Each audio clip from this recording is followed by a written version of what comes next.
ব্যাপারটা এমন না যে আল্লাহ লিখে রেখেছেন বলে আপনি বেছে নিচ্ছেন। যেহেতু আপনি এটাই বেছে নেবেন, তাই আল্লাহ আগে লিখে রেখেছেন।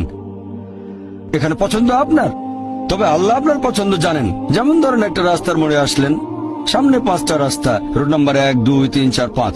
এখানে পছন্দ আপনার, বেছে নিতে পারেন রোড নাম্বার 1, 2, 3, 4, 5। আপনি গেলেন রোড 2-এ।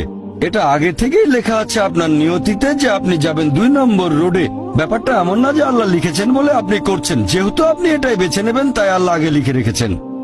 তাহলে পছন্দ আপনার। আপনি চাইলে টাকা উপার্জন করতে পারেন ভালো কাজের মাধ্যমে, হালাল উপায়ে, অথবা পারেন চুরি করে হারাম উপায়ে। পছন্দ আপনার। ধরেন চুরি করলেন, এটা আপনার সিদ্ধান্ত। তবে আল্লাহ আগে থেকে জানেন যে এই লোকটা সহজে টাকা পেতে চায়, তাই চুরি করবে। তাই আল্লাহ আগে লিখে রেখেছেন যে এই লোকটা 25 বছর বয়সে চুরি করবে। এখানে দোষটা কার? দোষ আসলে আপনার। তবে আল্লাহর আছে ইলমে গায়েব, তাই তিনি আগেই লিখে রেখেছেন।